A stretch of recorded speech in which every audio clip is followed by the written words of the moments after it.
What's going on, Packers fans? Welcome into an all-new episode of the Pack-A-Day Podcast. I'm your host, Andy Herman. You can follow me on Twitter at Andy Herman NFL. You can find the podcast at Pack-A-Day Podcast. In just a moment, we're going to be joined by Paul Bretl. We break down Packers Bengals. We look ahead to Packers Cardinals and look at where Green Bay kind of stands in this wild NFL season so far, where there's some really bad teams. There's not really any great teams. Parity is king. And where does Green Bay kind of come in that entire conversation? We'll discuss that as well. Before we get there, just a quick reminder, make sure to like, subscribe, comment, give those 5-star reviews over on your audio channels if you're listening there. If you're on YouTube, make sure to get that little notification every single time. Hit the little bell so that every time a new episode comes out, we've got a ton of stuff coming out right now. So make sure you're aware of that. And also, if you are on the audio side, make sure you're getting those automatic downloads as well. Those things help the channel a ton. Tell a friend about it. And of course, if you want to check out those Pack-A-Day Podcast YouTube memberships, you can do so as well. Also want to give a shout out to Luigi's Frozen Pizzas. There is nothing like a Luigi's Frozen Pizza. The best ingredients that you could possibly imagine on any pizza, much less a frozen pizza. And these things are insanely delicious every single time. I love the ease. I haven't talked about that enough, where you put them in and they are basically set it and forget it. Like so many of these frozen pizzas that I get, they're so like it says it's easy on the package. You put it in the temperature and you put it in and it never really turns out that way. These are as easy as you could possibly imagine. Put the temperature at what it's supposed to be set at, put it in, put the time in exactly how it's set, bring it out, and they're perfect every single time. Check them out over at luigispizza.com and on social media at Luigi's Pizza. Also, Alchemy Wealth Management. Cannot recommend enough to get to Ryan Nelson and have him help you with your financial future. If you're not planning for it, you are doing things wrong. And if you're not using Ryan for free, I might mention, with this free consultation over at retirewithryan.net, you are doing it wrong as well. So make sure to check that out and get your free consultation set up with Ryan. If consultations aren't your thing, they should be, because he's awesome. But he also has some awesome free literature over there as well that you can check out and just download and peruse on your own free time. So check that out again, retirewithryan.net. Now let's get to our wonderful conversation with the fantastic Paul Bretl. All right, we're being joined now by Paul Bretl, Wisconsin State Journal. Of course, you can find him on social media at Paul_Bretl. Paul, it is great to be back chatting with you. We have 5 games officially in the books. The Packers are 3-1-1, coming up with a 9-point victory over the Cincinnati Bengals. We will break it all down. But before we get there, how are you doing, my friend? Excellent. Happy to be back. And we got a win to talk about this week. Yeah, it's crazy because it feels like one win in the past month just doesn't feel right for this team. Right. But with a bye week, a tie, a random loss to the Browns in there, that's where it's at. So one win in the last month, and it is good to be talking about a win, even if it's quote unquote only a 9-point win against the Bengals. Let's break it all down. As always, Paul, I will start with you. You can go in any direction that you want. What were kind of your key takeaways from this game? Yeah, and I know we'll get into the run game here a little bit. So I'm going to go to the defensive side of the ball, and the performance from the defense in these last 2 second halves, right? Both Dallas, Cincinnati, finding a lot of success moving the ball. And as always in football, right, such a nuanced game, there's a lot of contributors to that. But I want to highlight the turnovers or lack thereof for the Packers, because I think that is a big component of it, right? If in the Dallas game or in this Cincinnati game, if one of those possessions ends in a turnover, like, I think the complexion of how those games unfold are obviously completely different. And going into this Week 5 game, the Packers, I believe, had the second fewest takeaways in the NFL by a defense. And Jeff Hafley's been asked about this by us pretty regularly this season, because it was such a priority, right?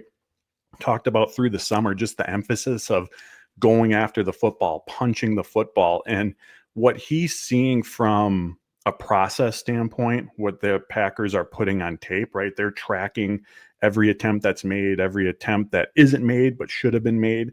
He's very, very encouraged by that component of it. And so I think the general thought is that water's going to find its level at some point, right? Like, if you consistently do the right things, eventually some of those opportunities are going to bounce your way. And that's something that this defense is really waiting on right now. And again, when we look at those second half performances, I think that's a big part of it. You just haven't had that critical play that kind of just changes the dynamic of not just a possession or a quarter, but that entire second half as well. So again, from what the Packers are seeing on film, Hafley's encouraged, but it's still something. We're now, right, 6 weeks into the season, 5 games for the Green Bay Packers, where that key element to any defensive success, and something the Packers did really, really well last season, just hasn't been there for them. Yeah, last year in 2024, they were plus 0.4 in turnover margin per game, which put them in the top 10, 2, 3, 4, 5, 6, 7, 8th actually last year in turnover margin per game. This year, they are in the negatives. They are negative 0.2, which basically puts them at 19th in the NFL. But obviously, anything in the negatives is not what you want to see in that situation.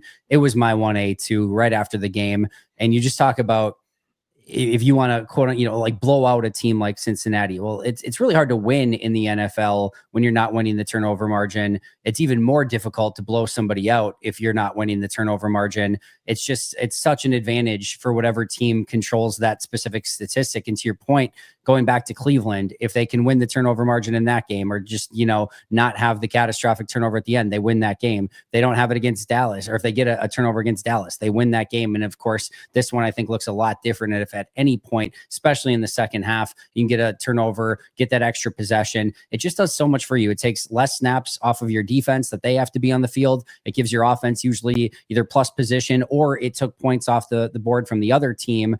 And it just gives you more bites of the apple as well, because you're getting extra possessions then. So it's such an important aspect of the game. Green Bay has not done it so far. I'm with you. I think this is going to come. All the normal indicators of what would get you turnovers, pressure, and swiping at the ball and trying to punch it out and all those sort of things, Green Bay is doing. It just hasn't amounted to anything yet. But you cannot get in a situation where their last true turnover was that Evan Williams pick in week 1. I know the Xavier McKinney one in week 3 against Cleveland, but it's just not enough, and they've got to find a way to generate more of those. And the game is just going to come so much simpler to them if they can actually get that going. Yeah, it feels like that's the one element from the defensive performance for the most part this season that's missing, right? We're seeing pressure. The run defense is very good.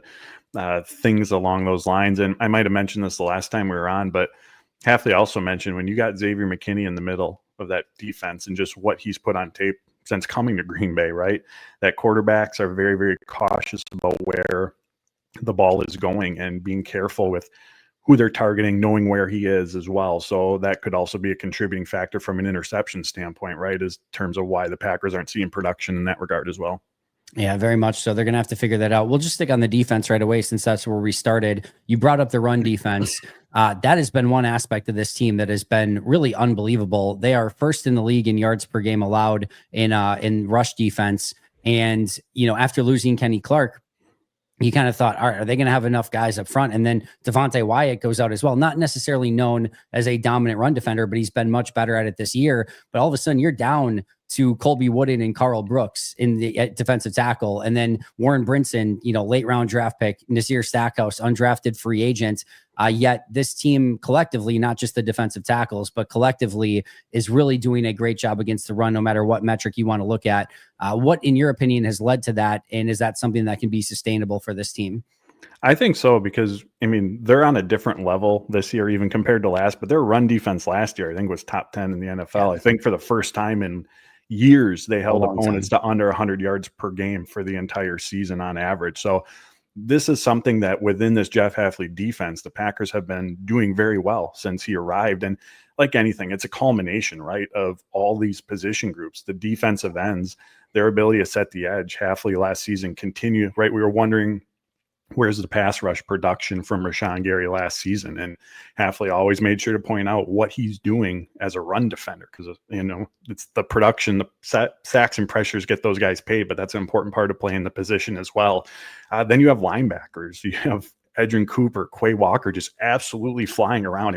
How many plays can we just think back off the top of our head where Edgerrin Cooper just flies either up the middle or shoots a gap on the perimeter where he gets the ball carried in the backfield? You have a really, really physical slot defender in Javon Bullard and his ability to erase things in the run game. And then I think just Jeff Halfley's defensive scheme overall, right? You have so many different looks that are thrown at opposing offenses, the blitzes, the simulated pressures, the movement up front. All of that just puts more on the plate of the offensive line, more adjustments that they have to make on the fly, and it just causes general chaos for an offense to deal with. So it's a product of, like anything, everything that the Green Bay Packers defense is doing. But to your point, I do think it is, sustainable for the most part, because this isn't just a 5-game sample size. I mean, we have all of last year where this run defense held up pretty well for the most part this season. And it feels like it's a part of their DNA defensively and who they are. I'm glad you brought up the linebackers and specifically Edgerrin Cooper, because I've seen a few people say, like, why isn't Edgerrin Cooper and Quay Walker having the impact? And, can they figure out a way to get them? And I do think there's probably ways that they can weaponize, especially Cooper, a little bit more in the passing game. Part of the issue is that the quarterbacks are getting the ball so quickly out of their hands. It's difficult to get some of those guys in some of those blitz situations, just because, again, it doesn't necessarily help you a ton because the quarterbacks, the ball's just out of his hands so quick. That's probably another story for a different day. But I do love the way that both of those players are playing in run defense, and it is a huge reason why that they are one of the top run defenses in football. We'd be remiss to say also it's helped that Green Bay has been able to get into double-digit leads in every single game, and it of course just forces the other team to pass the ball a little bit more as well. But part of the reason you can do that is because Green Bay is stopping the run early in the game and making it so that teams are going 3 and out and not having that success early on, just like we saw in the Cincinnati game. I know there was maybe some issues in the second half with the pass defense, but early on in this game, when the game was very much still in the balance, Cincinnati could not get anything going on the ground, and that's been a consistent and constant theme throughout the course of the year for this run defense. Yeah, and I think too, just to attribute it to the play style as well. I mean, I think we talked about this early on in the year, right? That's been a point of emphasis this entire offseason for this Packers team. Like, who do we want to be defensively? That flying around physical play style. And when you are doing that consistently, I think you especially can see those results in your run game performance. You absolutely can. Let's stick with the run game, but let's go to the opposite side of the ball. This finally kind of looks like a Packers rushing attack. Josh Jacobs looks fantastic, 150 total yards and a couple touchdowns in this game, both through the air and on the ground, over 5 yards per carry on the ground. The rushing game in its entirety, whether that was, Wilson didn't do a ton in this game and Brooks didn't do a ton, but Josh Jacobs did, and they got some of those end arounds working as well. Obviously, Jordan had a couple scrambles in there also, but just in total, it was kind of working on all cylinders, and it was really nice to see the offensive line back together, a little bit more cohesive, and we got a little bit more of a vision for what this run game and offensive line can look like together.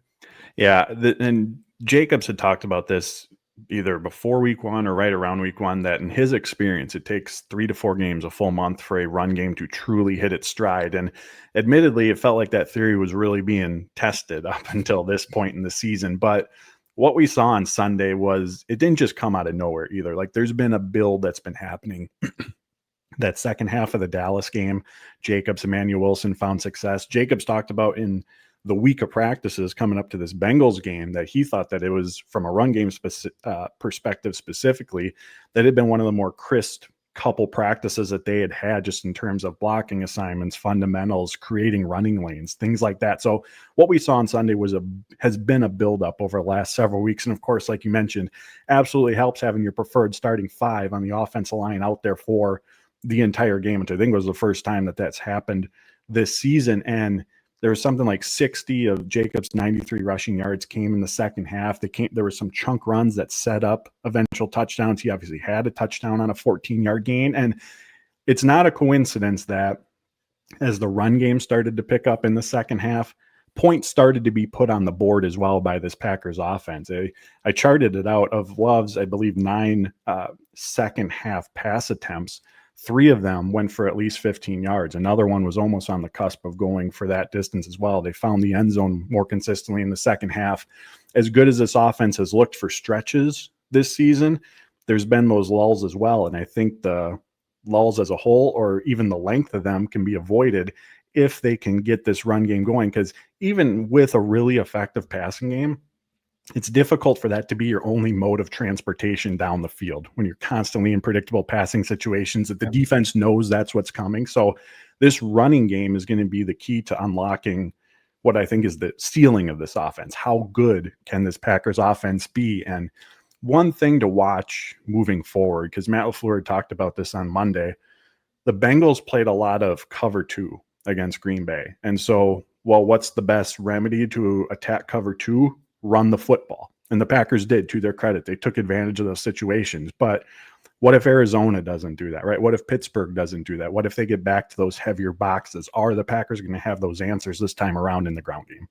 Yeah, I think you took the words right out of my mouth, and that's exactly where I was going to go with this, because you do have to be multiple on offense, where if they are playing cover two, you do have to have the ability to run the ball. I think Matt after the game said something to the extent of, "Hey guys, we got to pick up the run game and the run blocking because they're playing too high cover two defense, and if we can't run, if we're getting 1-2 yards per carry, it's going to be a very long afternoon for us." And they responded and they ran really well. And I do give Matt LaFleur credit too, because I do feel like he's done maybe a bit stubborn at times, but I think maybe necessary at times as well, sticking with the run game throughout the course of the early part of this season, because there's really only one way that you kind of get better at running the football, and that's by doing it. And it does take some of that cohesiveness and cohesion up front with the offensive line, of working together and just getting those reps and banking those reps to know exactly what you need to do kind of going forward. So he's been, maybe a little bit stubborn with it at times, but he's stuck with it. And in this game, he did it as well. Even when it wasn't maybe working early in the game,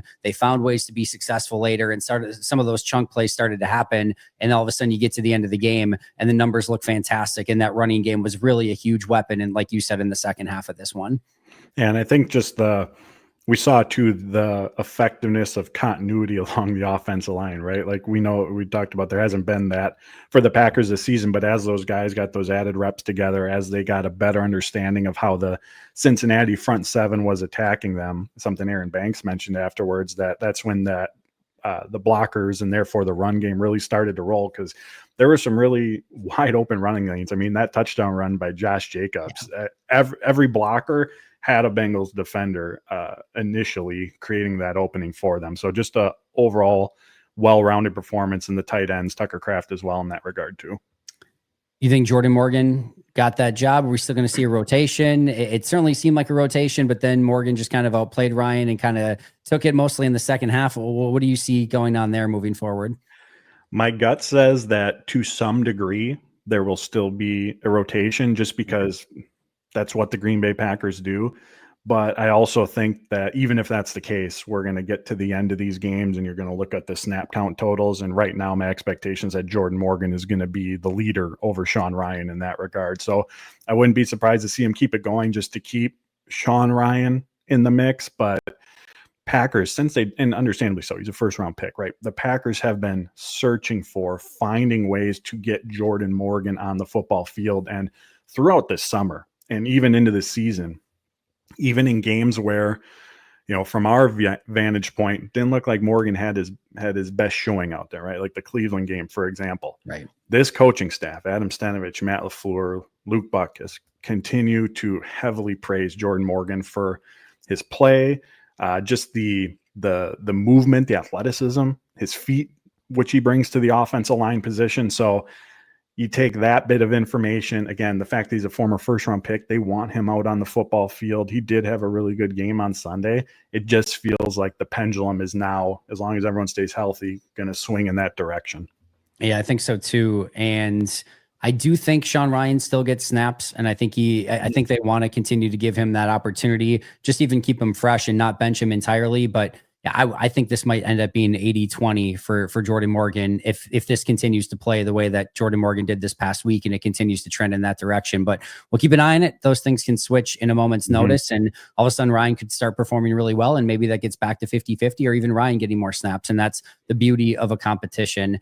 What's up, everybody? It is time to get our sleeper picks in for Thursday night football, week 7 already. We've got Steelers and a team that Green Bay is very familiar with, the Cincinnati Bengals from this past week. I'm keeping this one extremely simple. I'm going DK Metcalf and Jamar Chase, and we're just going touchdowns here. I'm going DK Metcalf to score a touchdown, more than 1/2 touchdown in this game, and I'm going Jamar Chase not to score a touchdown in this game against Pittsburgh, less than 1/2 touchdown. And here's the thing. I think Pittsburgh is going to be ultra focused on making sure that Jamar Chase does not get going in this game on Thursday Night Football. I know it's easier said than done, but I think they're going to make sure that Jamar Chase is not the one that beats them, especially after Chase's impressive performance against Green Bay this past week. As for DK Metcalf, I just do not trust Cincinnati's secondary to hold DK Metcalf in check, and I do think he ends up in the end zone at some point in this game. So pretty simple. DK Metcalf touchdown, Jamar Chase no touchdown. The best part is that you can get a 100% match up to $100 by utilizing code PACKETDAY. Yes, 100% match up to $100 by utilizing code PACKETDAY. And how about this? How about a $20 entry with no deposit needed? You can check that out over at Sleeper as well. Now, terms and conditions do apply, so you can check those out over at Sleeper. And of course, Sleeper is available in over 25 states nationwide. If you haven't checked it out yet, what are you waiting for? Get after it with Sleeper. You're not going to want to miss it. Enjoy week 7, starting with Thursday Night Football in Sleeper right now. I want to talk about Jordan Love for a moment. Some of these stats I want to give a shout out to Daria Carragher and Wendell Ferreira for putting together, but I want to go through a variety of these with you and just ask you what stands out about these stats for Jordan Love so far. He's 103 of 147 for a 70.1% completion percentage, 1,259 yards, an 8.6 yard average, 9 touchdowns, 2 picks, a quarterback rating of 110.9. He is the 8th highest completion percentage in the NFL, 3rd highest yards per attempt, 9th best yards per game. Through 6 weeks, pending Monday Night Football, this is before Monday Night Football, but through 6 weeks, Jordan Love was 2nd in adjusted EPA per play, 4th in success rate, 5th in completion percentage over expected, and 8th in air yards. He has the 6th highest PFF grade, 2nd highest big time throw percentage, 4th best NFL passer rating, 9th best QBR per ESPN. And on third downs, he's been even better. He's got 14 completions of 15 plus yards, which is most in the NFL, an 89.5 PFF passing grade, which is 2nd in the NFL on third downs, 9.4 yards per attempt, 2nd in the NFL, and a 51.5% conversion rate, best in the NFL. And if you want to say, well, he's a gunslinger, though, he's going to make these mistakes. And we saw the boneheaded interception this past week. He's got 2 interceptions in his last 12 regular season games. He has a 2.7% turnover worthy play rate, better than Matthew Stafford, Jared Goff, Daniel Jones, Trevor Lawrence, Brock Purdy, Aaron Rodgers, Baker Mayfield, Lamar Jackson, and a bunch of others. And he's right at Patrick Mahomes, who's right in that same level as well. He's also the only starting quarterback in football with a big time throw rate over 6% and a turnover worthy play rate of under 3%. Paul, suffice to say, Jordan Love is having a heck of a start to the season. What stands out to you maybe about some of those numbers? I mean, it's really impressive, and not to take away the gravity of the interception against Cleveland or the dump off to Emmanuel Wilson in the flat in overtime when the ball probably should have been thrown away, or even the interception early on against the Cincinnati Bengals. All of those plays mattered. They were obviously crucial in determining outcomes of football games. Not overlooking that whatsoever, but it feels like those 2-3 plays are kind of overshadowing everything that you just listed off right there. And I think for me, what adds to the impressive nature of Love's start is, again, circling back to the running game, because that hasn't been, as we talked about, something that this offense has been able to lean on heavily this season.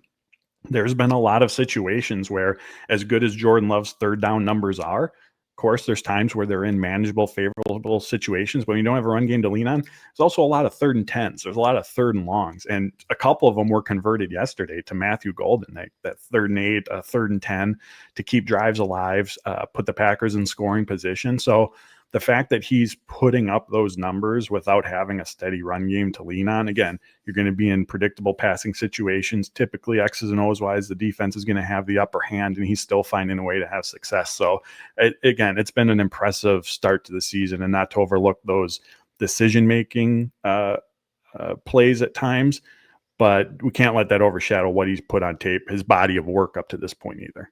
No, very much so. And again, always opportunity for growth. But I do think that, number one, we're coming off the most risk-averse quarterback in the history of the world in Aaron Rodgers. It is very difficult. I mean, every single time the ball left Aaron's hands, if it ended in a defender's hands, you were like, I'm sorry, what just happened? That doesn't happen.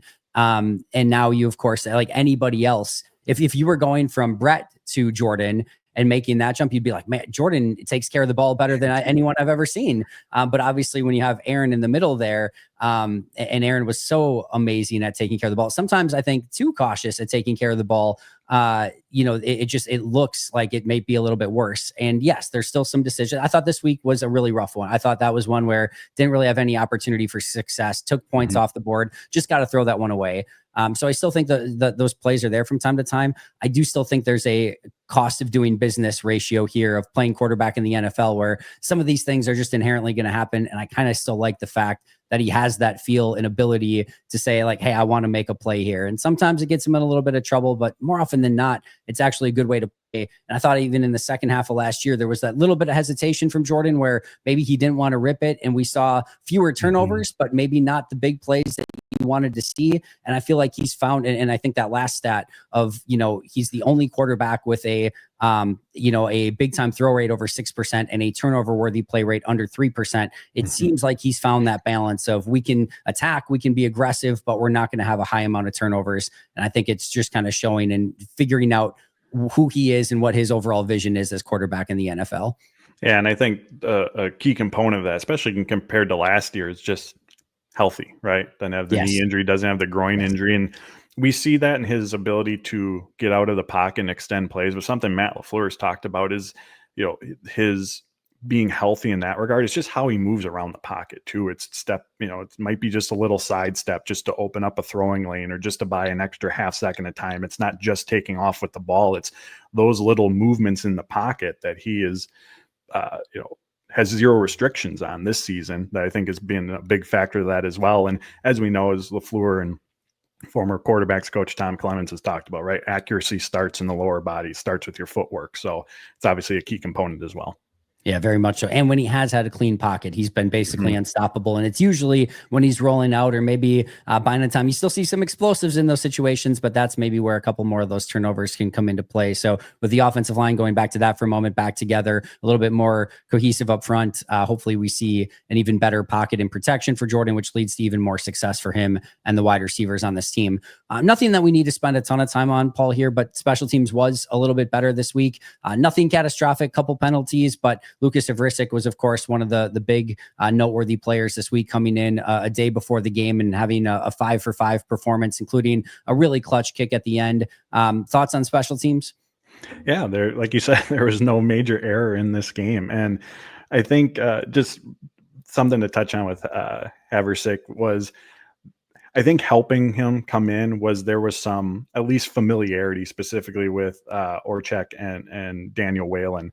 They had mentioned that just kind of in off-season programs out in California, they had worked together before previously with a kicking coach out there. So there was at least some familiarity, because every kicker, how they want the ball held varies, right? What hash are we on? What's the wind doing? What's the, how far is the kick? All of that matters. So there was very much a crash course, a learning curve that those three together had to navigate over what I'm guessing is maybe a 24-hour period before they knew whether or not he was going to be kicking in that game. So to arrive in Green Bay for a tryout on Friday, to be signed on Saturday, to come in and go 2 for 2 on field goals, 3 for 3 on extra points, and a game where those kicks very, very, very much mattered. Just a really impressive performance on his part. And then again, the operation as a whole to help put Haversick in a position to be successful and make those attempts. We saw another blocked kick in Commanders Bears on Monday Night Football too. Like, these things are not anything you can take for granted anymore. So they've obviously made some adjustments up front, using more starters, and it certainly seems to have paid off so far, because, fingers crossed, hopefully that issue is behind them, but it is a league-wide thing. Teams are figuring out ways to block field goals and extra points right now, and you better be prepared for it. Thankfully, Green Bay was in that game, and it allowed them to have a little bit more of that comfort, because even one extra point less, it's an 8-point game at the end, and they have the ability to go down and maybe tie that game. So could have been a lot different if even one less kick is made in that performance. And I also want to point this out as well. And I obviously could be very wrong on this, and I felt this way for a few weeks now, but I feel like Savion Williams as a kick returner, I feel like he's close to just busting one for a big gain. Like his ability with the ball in his hands. And we knew coming out of TCU that was one of his superpowers, right? But you see that when he's on that return team, and it just feels for the last couple of weeks now, like there's just maybe a block or whatever it is. Like they're just one, play away within that play of something big happening on that return unit. It does feel like something's going to break their bench. I thought the Bo Melton kick return was good this week too. I feel like those two back there, I think they've got that down. The Dobbs thing, I'm still intrigued by. I feel comfortable with him back there. I don't feel like it's anything super dynamic, but it feels okay. It doesn't feel like, oh my God, what's going to happen, which is right now a good feeling. And then, the kicking operation, much better. Whalen was good in this game. So Still don't trust anything on special teams, Paul, but it looked better in week 6, and I'll take that as a small victory. Injuries, of course, were one of the other stories here. We got good news. Javon Bullard was not a concussion, which would have been his second one in about a month period of time. So great news there. It does sound like LVN's going to miss some time. I don't think we got any update on Dontavian Wicks, but any thoughts on injuries coming out of that game? No, I think no update on Wicks. Yeah, like you said, the big one is Lucas Van Ness. LaFleur said that they avoided anything major in that regard, but in terms of, does that mean he misses 1 week? Is he available? Is he out 3 weeks? I mean, that at this time is still to be determined. And Van Ness has been having a strong season up to this point. I know by PFF's numbers, he's got 16 pressures already this season. His career high is 22. Obviously, had that red zone sack against the Bengals in that game. So someone who's been trending, playing well this season, and to a degree, right, there's probably a Micah Parsons effect to that as well, but this play from Van Ness is something that all of us talked about during the summer watching him in training camp. So it feels like someone was in the midst of taking that step. So hopefully he's not going to be out for too long, because we still don't know when Devonta Wyatt's going to be back. I know going into the bye week, LaFleur at that time said that he was in kind of the week-to-week category in terms of that knee injury. So we still have to see when he's out there. But that defensive, if they're without either of those guys or both of those guys, which we'll see this upcoming week, whether or not that happens, that unit, the depth of that group is going to be tested as well, especially with Packers are still without Brenton Cox, who I believe is eligible to come off injured reserve this week if he's medically cleared to do so. Yeah, he is. I was just going to mention that as well. And Colin Oliver's still out there as well at some point. This does feel like an injury that you can navigate, still having Parsons, Gary, and Igbare, Barron, Sorrell. They have the depth there if need be to kind of navigate that. But you could make an argument LVN's been their second best defensive end so far. And you're certainly not somebody that you want to lose for any particular period of time. Thankfully, nothing major, and it's not going to be a long-term injury, but we'll have to keep an eye on it and see just where he's at throughout the course of this week and the next couple weeks coming up. The Packers are, as I mentioned at the onset, 3-1-1 this season. It has been a very crazy start to the year, NFL and league-wide. Some of the teams that you maybe expected to be at the top, like the Baltimore Ravens, are at the bottom. The Chiefs have 3 losses. The Bills now have lost back-to-back games. The Eagles have now lost back-to-back games. There's nobody that's undefeated at this point in time. You see teams like the Buccaneers and the Colts are 2 of the teams that have lost. The Steelers, teams that maybe you didn't expect. Where do you put the Packers in all of this right now? Or is this just so much chaos that it's just like, hey, we've got to let everything kind of play out a little bit more here? Yeah, I think just everything you mentioned that's happening around the NFL is a good reminder that even that every team right now has their own things to work through. It's not only the Green Bay Packers, right, who have obstacles, hurdles that they have to overcome. And I think that's kind of that's $1 million question right now. Like, we know this Packers team is good. The question is, how good are they? Are they just playoff good? Are they NFC Championship good? Are they get to the Super Bowl good? And that still has to be determined. And I think the Packers themselves are still working through that. Going into the Cincinnati game, LaFleur said something to the effect of that it's kind of a blessing and a curse where the Packers are right now, right? Because even with the ups and downs, there's been a lot of good on both sides of the football. And as he's talked about before, you want to be playing your best football at the end of the year. So part of that blessing is, hey, we're not playing our best football right now. And that's okay as long as we continue to improve and progress towards that. Now, the curse is, right, a lot of self-inflicted errors, the defensive performance in the second half, not getting the run game going consistently up until this week's game. So there's certainly things to improve, but you still have to be, I think, is encouraged overall by what you've seen from this Packers team, because you've seen already this season from the offense, from the defense, like some really high level stretches of play. Like, they've shown the potential that's out there, and now it's just overcoming some of those miscues and blunders. And again, to put a positive spin on it, even in the struggles that the Packers have had this season, I think in a lot of those instances, you always credit the opponent, but you can point to they've kind of been their own worst enemy in a lot of those times. And that positive spin, I think, would be the fact that it's within their own control. Perhaps it's more easily fixable, right? If they take advantage of that situation, learn from it, figure out what do we got to do to be better, and then go out and execute on it. But this is a good Packers team. We all know that. And I think they're still in the midst of figuring out, like, okay, how good can we be? And then once they figure that out, how do we sustain that as well? Because so much of this first 4, 5, 6 weeks of the season, not just for the Packers, across the NFL, teams, coaches, they're learning who they are. They're still in the process of figuring that out.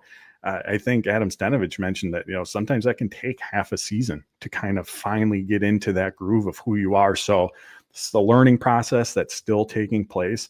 We just wrapped up chapter 6 of what's an 18 chapter book in the NFL regular season. So a long ways to go, progress to be made, but a lot to be excited about as well. Yeah, very much so. A lot of growth opportunities, which you have to be excited about. And going back to our very first conversation here, start getting some of those turnovers. And I think this is going to start looking very different and much more positive for the Packers moving forward, although they have to actually execute on that and get those turnovers in order to do it. Really quick thoughts on Packers Cardinals. Yeah, obviously we'll watch the injury report this week with Kyler Murray. Didn't play this last week. And that Cardinals defense, they can be stingy and pesky. So I think it could end up being a good test for this kind of Packers offense, right? Another test to see, all right, where's this group at? Because they've put up, they've been difficult to move the ball on, for the Cardinals have, for stretches this season. Marvin Harrison coming off a concussion. We'll keep an eye on that. And could it possibly be the debut of Christian Watson as well? So a couple wide receivers to keep an eye on this week also. Paul, I cannot thank you enough. Tell us about where we can find all of your incredible work. Appreciate it, Andy. Follow me on Twitter at Paul_Bretl. Find my work at the Wisconsin State Journal. Find me on the ESPN Lacrosse radio waves, Sports Lead, 3 to 6, Monday through Friday. Cannot stress it enough. If you are not checking out the Wisconsin State Journal and what Paul is putting out there, he does it better than anyone. It is absolutely fantastic and must read every single week. Paul, I always enjoyed and always enjoy the conversation with you. I will talk to you again next week. Follow him at Paul_Bretl. You can find me at Andy Herman NFL. That's going to do it for us today. But until next time, and as always, go Pack Go.